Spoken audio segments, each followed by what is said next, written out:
Muy buenos días, nos encontramos en otra edición de La Hora Médica y en esta oportunidad el tema que vamos a tratar es infarto cerebral o ACV isquémico o ictus isquémico como le llaman.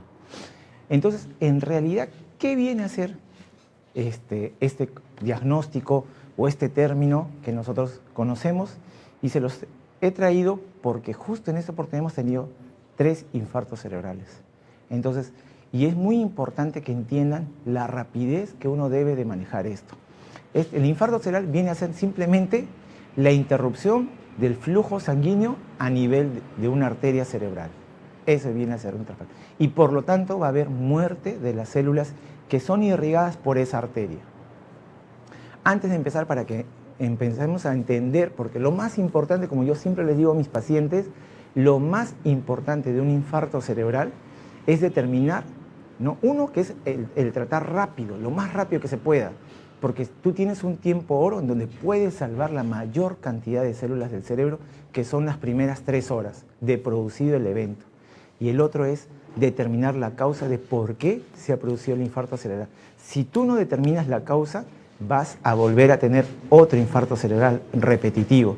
Y eso es lo que al final, a la larga, va a determinar lo que son la demencia senil, que es simplemente una atrofia del cerebro por múltiples infartos cerebrales. Entonces, vamos a ir con el primer video en donde nos vamos a explicar más o menos cómo es este sistema arterial que va a irrigar todo el cerebro. Y eso parte desde el corazón y van a irrigar hasta las carótidas y va a terminar en el cerebro. Vamos con el primer video, por favor.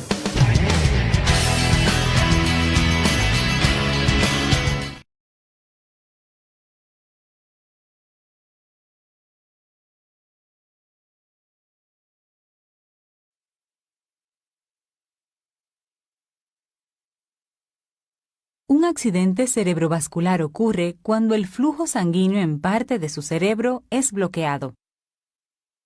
Después de algunos minutos, las hambrientas células cerebrales comienzan a morir.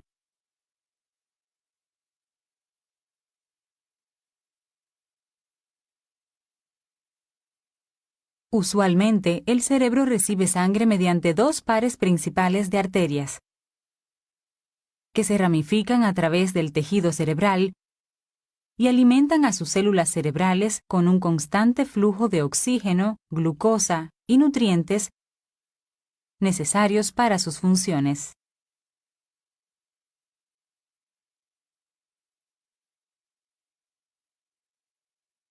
En un tipo de accidente cerebrovascular, el accidente cerebrovascular isquémico, una arteria en su cerebro se encoge o se bloquea completamente, impidiendo el flujo sanguíneo regular. El bloqueo puede ser causado por un coágulo de sangre, también llamado un trombo, el cual se forma en una arteria poco saludable del cerebro. La falta de flujo de sangre causa que el tejido al que alimenta la arteria se vuelva hambriento o isquémico. Igualmente, el bloqueo puede deberse a un émbolo, un coágulo de sangre que se forma en otra parte del cuerpo y viaja hasta el cerebro.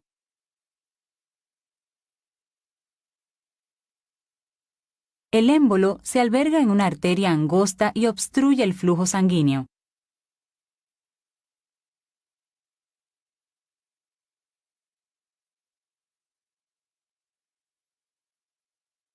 El tratamiento inmediato para su accidente cerebrovascular ayuda a minimizar la lesión a las células cerebrales y la muerte. Si tiene un accidente cerebrovascular isquémico, puede que se le dé medicación para romper el coágulo que causa el derrame cerebral. Más adelante, su médico podría recomendar cirugía, como una endarterectomía carotídea, para reducir su riesgo de tener otro accidente cerebrovascular isquémico.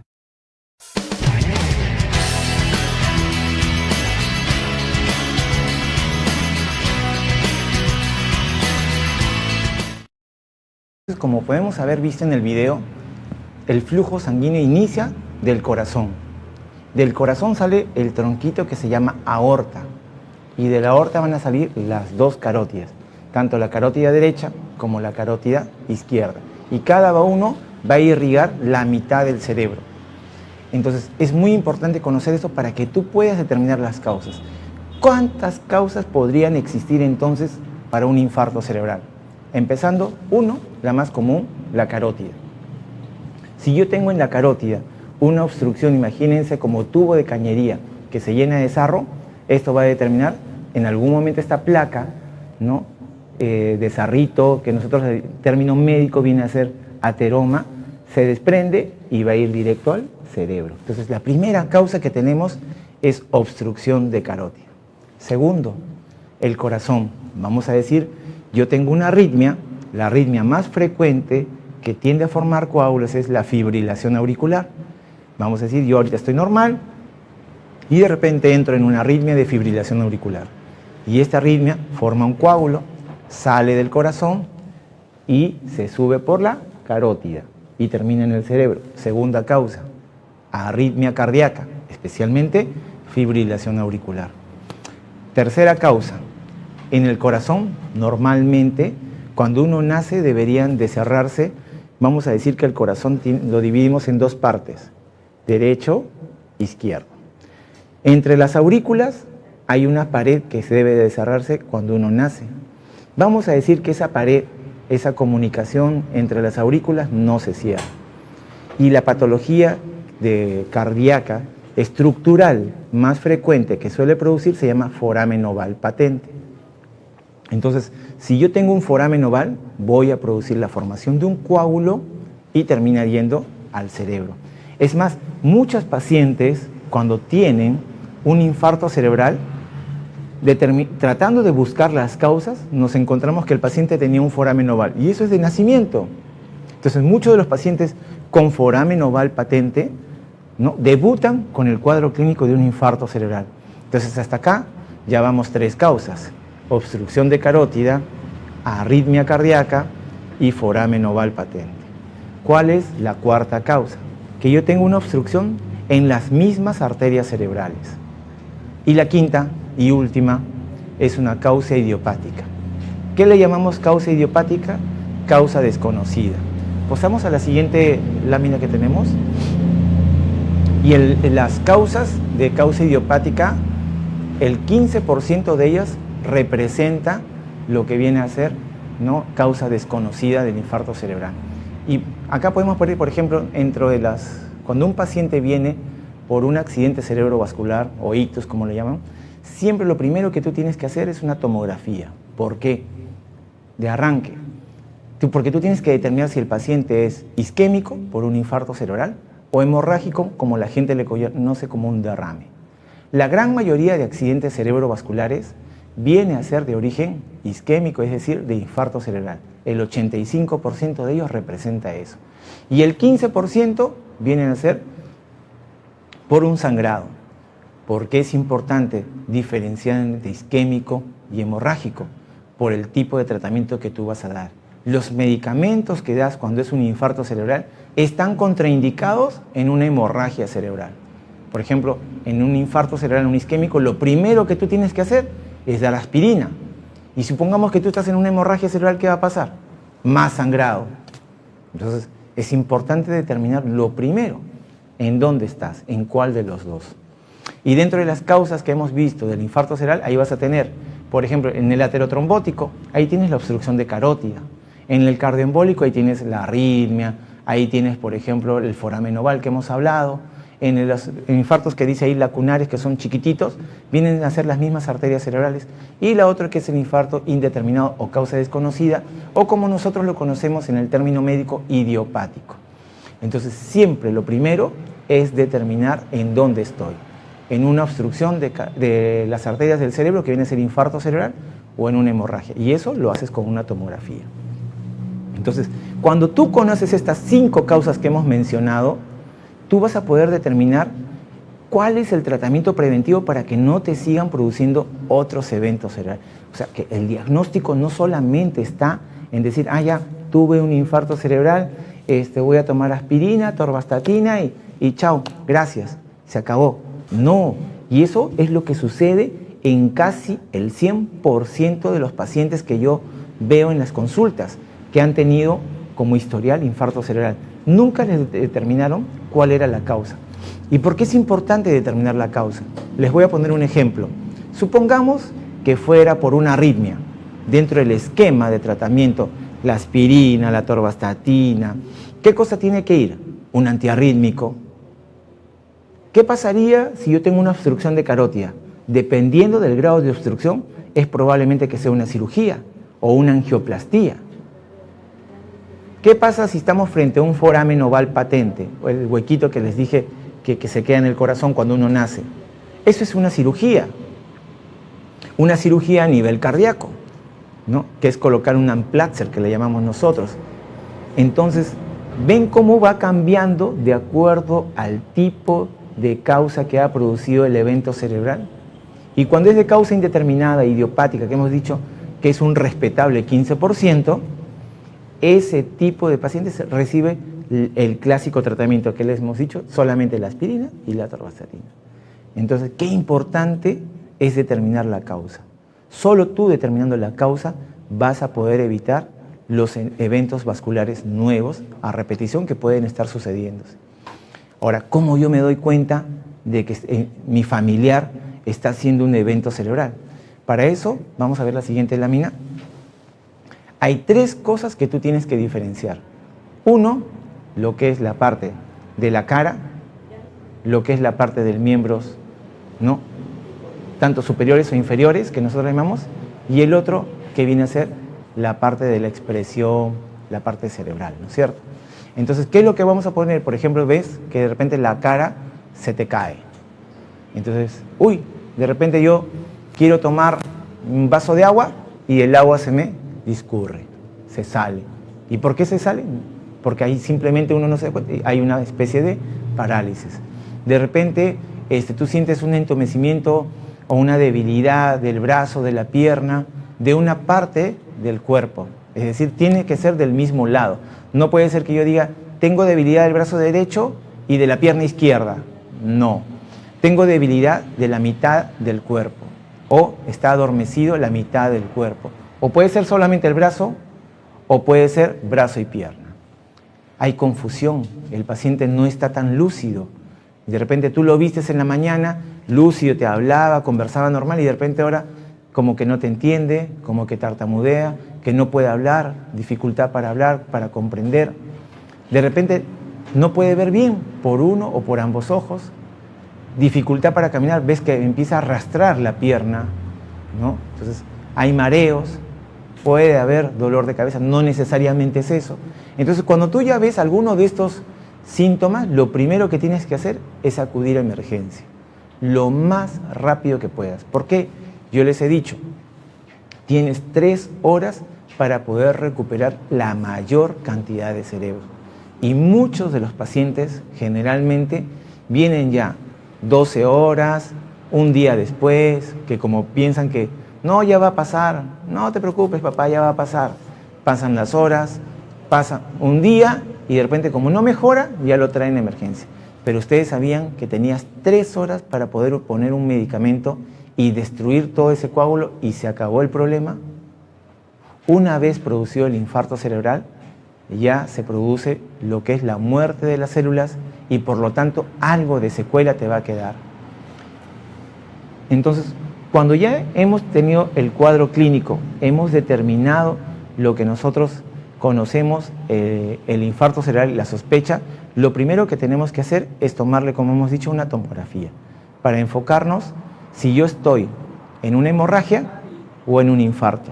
Por si acaso, en una hemorragia, en la primera tomografía que tú le saques, va a salir ahí la imagen. Pero si tú estás frente a un infarto cerebral, la primera tomografía te va a salir normal. No se va a ver absolutamente nada y te vas a tener que hacer un control tomográfico a las 48 a 72 horas para cuantificar de qué tamaño ha sido este infarto cerebral. Entonces, ya hasta ahí vamos. Y lo otro que suelen cometer, vamos a decir, muchas de las personas es, una vez que ya determinaste que estás ante un infarto cerebral porque has hecho la primera tomografía y no hay hemorragia, no hay sangrado, y tienes todo el cuadro clínico que ya hemos visto, lo primero que hacen ahí es darle aspirina, ¿no? Tratar de hidratar al paciente y le dan lo que nosotros le conocemos estatinas. La más común y conocida es atorvastatina, que es el cóctel que nosotros le damos a todo paciente de causa todavía no determinada. Una vez que has hecho esto, tienes que manejar la presión arterial. Entonces, muchas personas dicen, uy, la presión está elevada y por eso ha hecho el evento cerebral. No, deja que la presión se eleve. Mientras la presión esté elevada, va a perfundir mejor tu cerebro. Y al perfundir mejor tu cerebro, va a disminuir el daño cerebral. Entonces, lo que vamos a hablar ahora es cómo nosotros debemos enfocar un manejo y un tratamiento adecuado para poder después determinar las causas de cómo el esquema que debemos hacer para determinar las causas y poder hacer un cuadro de prevención. Entonces, siempre cuando tú tengas un infarto cerebral, hay dos cosas. Uno, el infarto ya se produjo y está evolucionando. Entonces, tú vas a tener aquellas personas que hacen pequeños infartitos de corta duración, que nosotros le llamamos en realidad una isquemia transitoria aguda, lo que la famosa TIA. Cuando tú tienes un TIA, generalmente el paciente se recupera el 90% dentro de las primeras 3 horas. Me dio un TIA y de repente se me paralizó la mitad del cuerpo y de repente tú ves a las 3, 4 horas y ya se me pasó.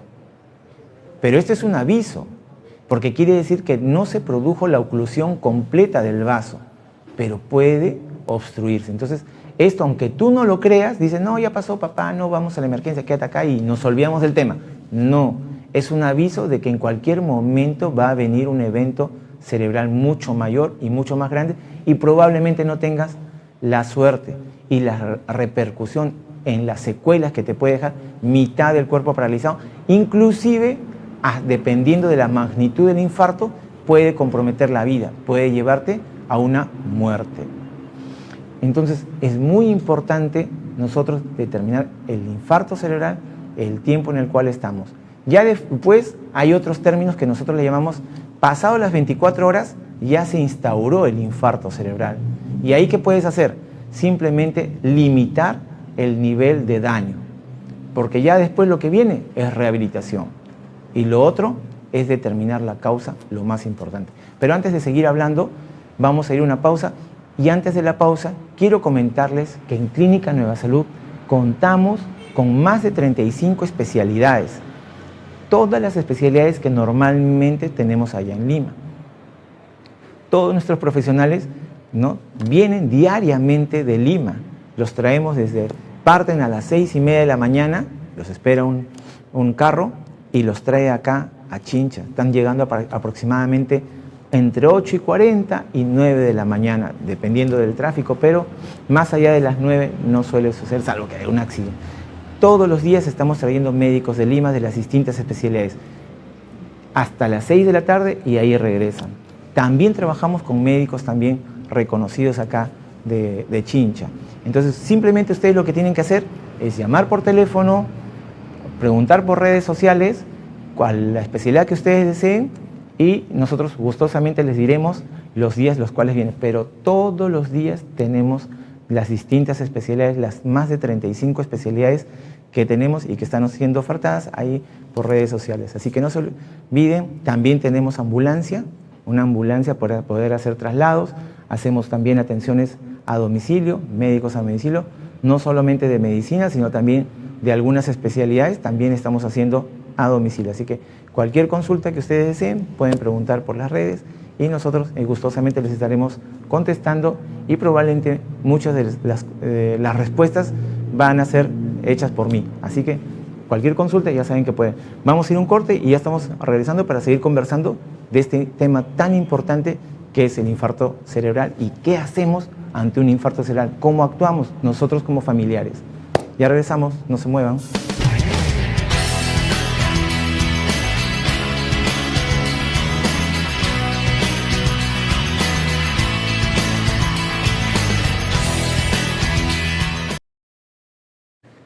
Bueno, continuando con el tema de infarto cerebral y en donde nosotros ahora vamos a tocar lo que es la parte, enfocar más o menos cómo es el tratamiento. A ver, vamos a ver una lámina en donde vamos a ver. Viene el paciente con un infarto cerebral. ¿Qué es lo primero que tenemos que hacer? Es restaurar la perfusión cerebral. ¿Y cómo nosotros restauramos la perfusión cerebral? Lo primero es dar aspirina, eso de arranque. Lo segundo es una estatina que nosotros habíamos dicho atorvastatina. ¿Por qué? Porque tú no sabes si esto ha sido un coágulo y este coágulo ha sido a través de una ruptura de una placa. Y esto lo que va a hacer es disminuir el proceso inflamatorio que se está produciendo acá en esta arteria del cerebro. Tercero, limitar el daño celular. ¿Cómo limitamos nosotros el daño celular? Manteniendo una adecuada presión arterial. Porque si tú mantienes una adecuada presión arterial, vas a mantener una buena perfusión cerebral. Nunca le bajes la presión arterial al paciente, salvo que tenga más allá de 180 de presión. Es decir, 18, como la mayoría de personas lo conocen. Es más, si tú vienes con una presión de 12 o de 13, yo te la voy a subir, porque me conviene que tengas presión arterial elevada. Al yo mantener una presión arterial elevada, va a aumentar la presión de perfusión cerebral. Tercero, ¿cuáles son los cuidados generales que uno debe de tener? Los cuidados generales que uno debe de tener ya cuando el paciente se ha instaurado es que nosotros tenemos que determinar cuáles son los otros factores asociados que puede tener el paciente. Por ejemplo, ¿cómo está mi glucosa? ¿No? ¿Cómo está, vamos a decir, no solamente la glucosa, el ácido úrico y todos los otros factores que tienen que contribuir a un mayor o menor daño cerebral? Si yo tengo insuficiencia renal, etcétera, etcétera. Si hay un proceso infeccioso. Generalmente, siempre en todo evento cerebral, dependiendo del tamaño, siempre hay un grado de edema cerebral. Entonces, ¿por qué es importante ver si el edema cerebral es muy marcado o no? Porque hay un medicamento que disminuye el edema cerebral. Entonces, vamos a poner, ustedes miren, van a ver, la presión de perfusión cerebral no es más que solamente la presión arterial que yo tenga media menos la presión intracerebral. ¿Quién determina la presión intracerebral? El edema. ¿Y quién determina la presión arterial media? La presión arterial que todos conocemos. Imagínense que yo suba la presión arterial y aumenta el edema cerebral. Me tiene que dar un balance para que la presión de perfusión no se altere. Si yo tengo una presión arterial baja y mi edema aumenta, miren cómo disminuye la presión de perfusión cerebral. Por eso es la explicación tan importante que tú tienes que tener una presión arterial alta para que la presión de perfusión cerebral sea la más adecuada y se limite el daño celular. Siempre hay que hacer en este paciente con infarto cerebral que ya se produjo, ya se instauró, ¿no? Tú generalmente tienes que hacer una rehabilitación temprana. ¿Por qué temprana? Porque tú tienes, para poder recuperar al paciente, la mayor recuperación tú la vas a encontrar dentro de las primeras 3 semanas de producido el infarto cerebral. Es decir, si yo voy a una etapa de rehabilitación, imagínense, cuando tú vas a rehabilitación, ¿qué te dicen? Vamos, tu esquema es 3 veces por semana, y dentro de cada día tú vas a tener 1 hora. 1 hora solamente al día, y de repente al día siguiente no, al día siguiente sí. Entonces imagínense que ustedes, como familia, que están apoyando a su paciente, tendrían que repetir lo mismo que han hecho en esa hora de terapia de rehabilitación, repetirlo en la mañana, repetirlo en la tarde, repetirlo en la noche, y todos los días tú vas a encontrar la mayor recuperación dentro de las primeras 3 semanas. Dentro de los primeros 6 meses aún vas a encontrar una adecuada recuperación, pero pasados los 6 meses la recuperación es muy, muy pequeña. Entonces es muy importante una rehabilitación temprana. Y acá viene lo otro, lo más importante, prevenir recurrencia. ¿Y cómo tú previenes las recurrencias? Solamente conociendo las causas que te llevaron a este infarto cerebral. Si tú no conoces la causa, no haces prevención de recurrencia. Y como nosotros ya te hemos dicho, ya, vamos a decir, yo tuve el infarto cerebral, ya se instauró, ¿Qué puedo hacer ahí? Si yo llegué a la emergencia a las 10 horas, no llegué dentro de las primeras 3 horas que nosotros decimos que es el tiempo oro para poder poner el medicamento y para poder destruir completamente el 100% del coágulo. Y el paciente se recupera pero en forma inmediata. Entonces, que lleguen dentro de las primeras 3 horas, la verdad, es muy difícil, porque siempre los familiares dicen, no, ya se va a recuperar, espera, espera. Y cuando en esa espera se te pasan las horas y ya llegas muy tarde. Pero ¿qué es lo más importante entonces ahora? Una vez que ya se instauró el infarto cerebral, es prevenir las recurrencias. Es decir, que no vuelva a suceder otro infarto, que no venga un segundo, un tercero y así, sucesivamente. Y eso tú vas a determinarlo. Como hemos dicho, de las 5 causas, si yo tengo obstrucción de carótida, eso es generalmente, cuando es más del 70% de la obstrucción de carótida, eso es una angioplastía o una cirugía. Cuando es un foramen oval, el huequito que les dije en el corazón, eso es cirugía, pero a través de un cateterismo. Tercero, arritmia, muy frecuente la arritmia. Eso es darle dentro del esquema de tratamiento un antiarrítmico. Después, cuando es por una obstrucción de una arteria del cerebro, es igual el tratamiento que cuando es de causa desconocida idiopática, es decir, solo aspirina y atorvastatina. No le tengan miedo a la presión arterial. La presión arterial, cuando está elevada, siempre en un infarto cerebral, la presión arterial va a tender a subir. No le tengan miedo. Al quinto día, la presión arterial va a regresar a su basal, a como era antes, porque ya limitó el daño cerebral. Esas son las cosas más importantes. Y después, cuando dicen prevenir las complicaciones, ¿cuáles son las complicaciones que pueden haber en un paciente que ha tenido un infarto cerebral? Va a depender mucho del tamaño de la secuela que pueda tener el paciente. La primero, depresión. Es una persona que totalmente se valía por sí mismo, hacía sus cosas solos, era independiente, pero en el momento en que le dio el infarto cerebral se convierte en dependiente al 100%. Necesita a alguien para comer, necesita a alguien para ir a hacer sus necesidades. Entonces, ustedes no creen que una persona que de la noche a la mañana se convierte en dependiente sin poder hacer sus cosas, lo primero que va a tener es la depresión. Y para eso tiene que trabajar mucho la familia. Necesita del apoyo familiar. Paciente que se deprime, se tira al abandono. Al tirarse al abandono, no hace rehabilitación. Y entonces las secuelas cada vez van a ser mayores, las secuelas físicas. Entonces, eso es lo primero que tenemos que trabajar, evitar la depresión. Segundo, cuando un paciente, dependiendo del tamaño del infarto cerebral, vamos a decir que se quedó postrado, ¿qué es lo que va a aparecer? Las úlceras de presión, esas heriditas que te salen, ¿no?, en el coxis o a veces en los talones, y es porque al paciente tú lo tienes en una misma posición todo el día. Tarde o temprano van a salir las famosas úlceras, las heriditas, y curar esas heridas es bravo. ¿Por qué? Porque si te llevó eso, la postración del paciente, imagínate, vas a tener que estar cambiando cada 2 horas, movilizando, ponerle colchón antiescaras y esperar a que esta herida vaya cerrando, y eso va a ir demorando, puede demorar hasta semanas o meses para poder cerrar esto, y todo el cuidado que tú tienes que tener. Tercera complicación que suele suceder, dependiendo también del tamaño cerebral y la afectación que vaya a tener, de repente no puede tragar bien, no puede, vamos a decir, pasar la saliva. ¿Y qué va a pasar? Cuando ingiera los alimentos, de repente le dieron alimentos líquidos o en una mala posición, porque el paciente, si yo lo tengo muy echado, se va a aspirar. O de repente si le di de comer no en forma sentada, sino medio inclinado, ¿qué es lo que va a pasar? Se va a aspirar. Entonces va a tener una neumonía aspirativa. Entonces miren la cantidad de complicaciones que yo puedo tener post, ¿no?, infarto cerebral.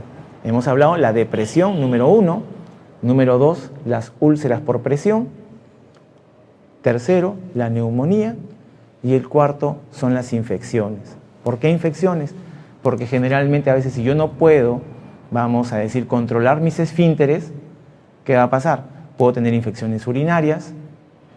Otro, si yo ya hice una úlcera por presión, por ahí puede ingresar el germen, puede darme una infección, una celulitis, puede hasta terminar en sepsis, y al final el paciente fallece por una infección, por una neumonía, y no fallece por la misma enfermedad de fondo. Entonces, siempre tienen que llevarse este mensaje. Creo que lo importante de esta charla es, uno, actuar rápido.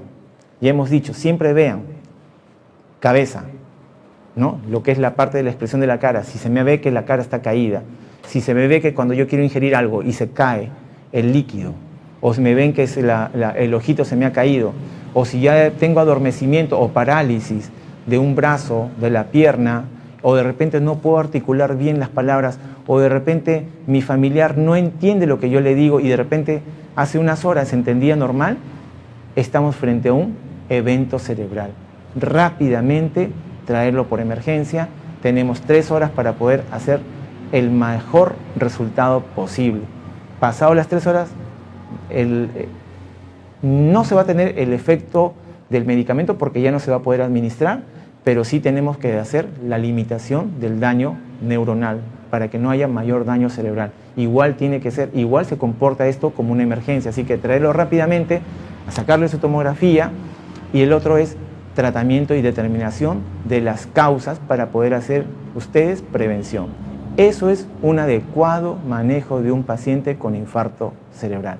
Lo otro, prevenir las complicaciones ya del daño, va a depender de cómo trabaje la familia, no el compromiso que tenga la familia, porque sí, efectivamente, es un trabajo no arduo el que va a tener cuando tienes a un paciente con un infarto cerebral marcado.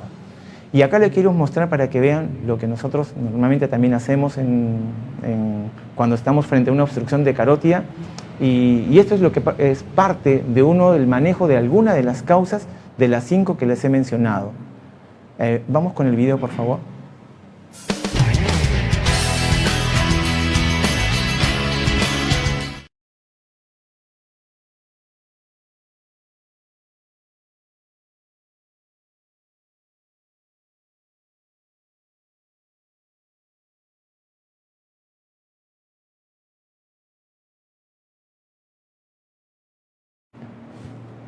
En este caso, por ejemplo, nosotros tenemos en lo amarillo, viene a ser la obstrucción, la placa, lo que nosotros llamamos como el sarrito, ¿ya? Y en la parte de arriba, lo que se ha instaurado es como un paraguas. ¿Por qué? Porque ahora, si ustedes ven, estamos instalando un balón, y ese balón lo que va a hacer es destruir toda esa placa, esa obstrucción de la carótida. Cuando tú destruyes esa carótida, todos esos detritos, esa basurita de lo amarillito, se va a ir yendo hacia el cerebro. Y para que no se produzca el daño, ese paraguas está agarrando toda esa materia, ¿no?, sucia, y va a evitar de que se produzca nuevamente el infarto. ¿Ven cómo se va? Todo eso lo va recolectando ese paraguas, que nosotros le llamamos una protección que ponemos distalmente a la zona donde se ha producido el evento cerebral. Ahora, ¿qué hacemos? Succionamos y retiramos ese paraguas. Esa malla que ustedes ven es el stent colocado. Con eso hemos hecho la angioplastía carótida. Parece fácil, parece sencillo, pero sin embargo es una intervención compleja y de alta peligrosidad. Entonces solamente se utiliza en aquellos pacientes que tienen una obstrucción muy marcada. Estamos hablando de más del 70% de obstrucción de una carótida. Entonces esto es para mostrarles, miren cómo cambia el manejo de acuerdo a la causa que nosotros determinemos de qué ha producido el evento cerebral. Bueno, espero que les haya gustado este tema, que sirva de mucho. Este tema lo hemos tratado a raíz de que hemos tenido 3 infartos cerebrales esta semana, y espero que les sirva lo más importante es acudir lo más rápido posible a emergencia, porque de los infartos cerebrales que hemos tenido, los 3 han pasado las varias horas en las cuales recién acuden a emergencia. Entonces, creo que era importante que tratemos este tema para concientizar a las familias, a las personas, de el acudir lo más rápido posible cuando tengamos alguno de estos síntomas mencionados. Recordarles, como siempre, que en Clínica Nueva Salud tenemos más de 35 especialidades en las cuales ustedes pueden acudir, y no se olviden que por ejemplo, día de mañana tenemos otorrinolaringología con la doctora Quintana. También tenemos gastroenterología. Gastroenterología tenemos casi todos los días de la semana. Tenemos pediatría. Ya nosotros hemos puesto el servicio de pediatría todos los días. Así que ya saben, amigos que tienen sus niños, los niños pues desde 0 hasta los 15 años, tenemos pediatra en Clínica Nueva Salud todos los días. Así que todos aquellos papás que quieran atender a sus hijos, ya saben, pueden llevarlos, ahí gustosamente les van a atender nuestros pediatras. Y quiero terminar también con la entrevista que se le realizó a la doctora Quintana Otorrino, en donde nosotros realizamos todo tipo de procedimientos de otorrino. Hacemos audiometrías, hacemos timpanometrías, hacemos endoscopías nasales, o sea, hacemos todo tipo, y aparte de las intervenciones quirúrgicas correspondientes a la especialidad de otorrinolaringología. O sea, tenemos no solamente una profesional a carta cabal de primera que viene de Lima, sino que también tenemos todos los equipos y exámenes que tienen los otorrinos para poder llevar a cabo el éxito del diagnóstico y del tratamiento. Así que ya saben, no se olviden que mañana tenemos gastroenterología, otorrinolaringología, traumatología, pediatría, cardiología. No, cardiología, acuérdense, ya saben, todos los días menos miércoles. ¿Ves cómo los agarro? Así que ya saben, no se olviden y vamos con el video de la entrevista a la doctora Quintana.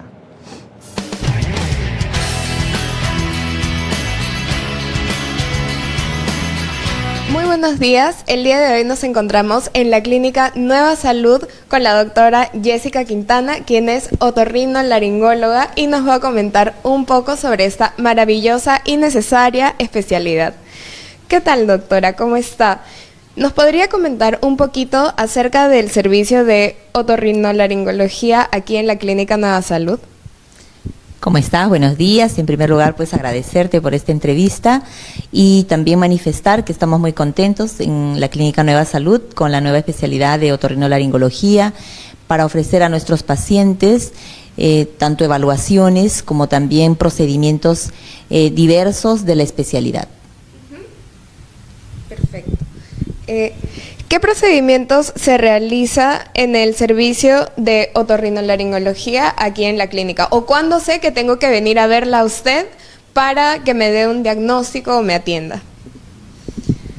Bueno, como dice el nombre de la especialidad, nosotros abarcamos todo lo que son problemas de oído, de garganta, de nariz. Entonces, cualquier molestia o cualquier dificultad que tuvieran en estas áreas del organismo, pues estamos para ayudarlos.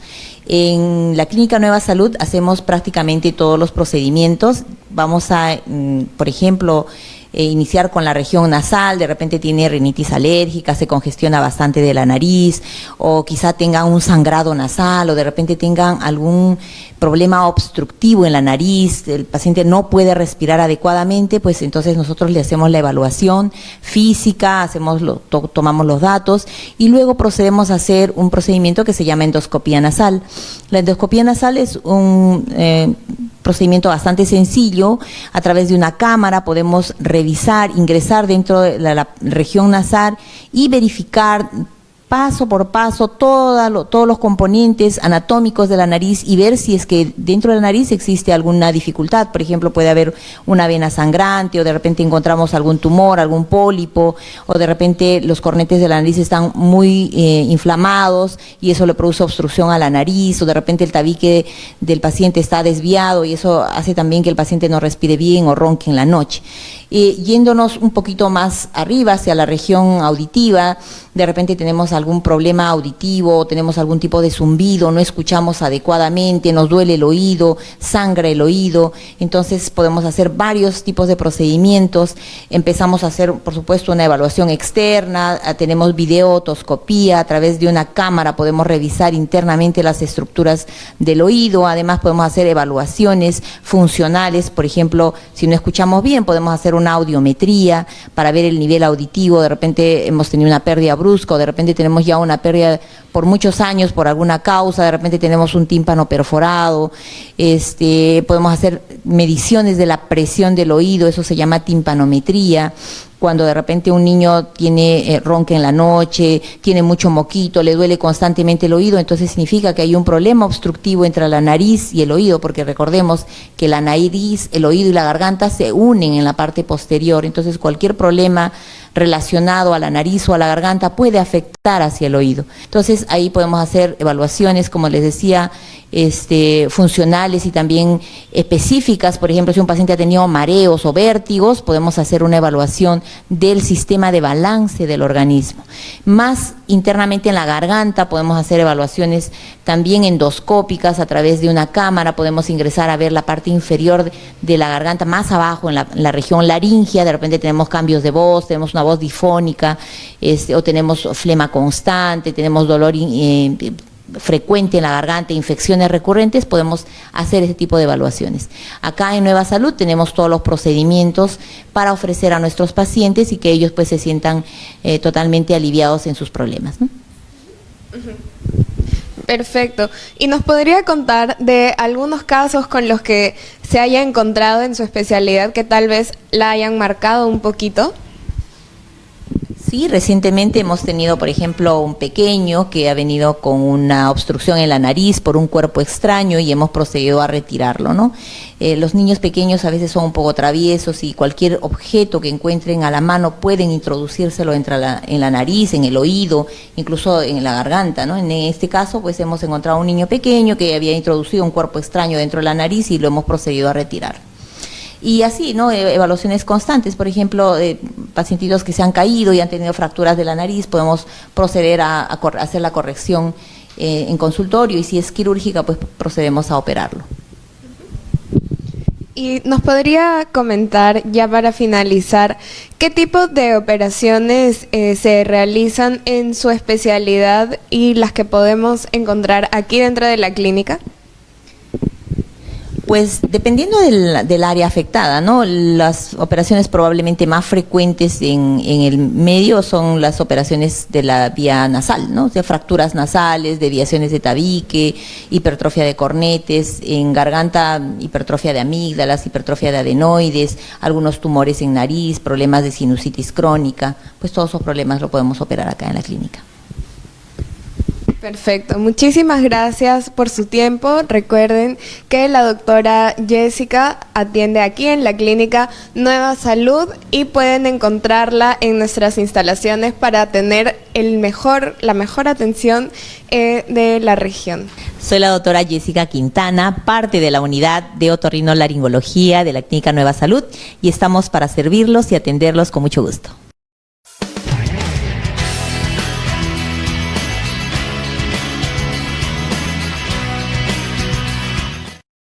Bueno, como han visto, la entrevista tan importante a la doctora Jessica Quintana, en donde está resaltando las patologías que normalmente podemos atender acá en Clínica Nueva Salud, y todo el equipo médico que contamos también para poder realizar los distintos procedimientos que son muy importantes para poder llegar a un diagnóstico adecuado y por ende a un tratamiento, ¿no? Correcto. Entonces, ya saben, acá en Clínica Nueva Salud, el día de mañana va a estar la doctora Quintana realizando todos los procedimientos de audiometría, endoscopía nasales, timpanometría y las distintas intervenciones, porque contamos con la sala de operaciones más moderna de la región. Así que ya saben, mañana no se olviden, está la doctora Quintana, otorrinolaringóloga, además de gastroenterología, pediatría, traumatología y todas las otras especialidades que simplemente ustedes entrando a la página web o a las redes sociales pueden separar sus citas o llamando por teléfono. Nos vemos en la siguiente edición de La Hora Médica el día jueves, ya sobre otro tema más importante, y no se olviden siempre por Canal 60 Cable Chincha, gracias a Clínica Nueva Salud. Nos vemos, hasta luego, chao, chao.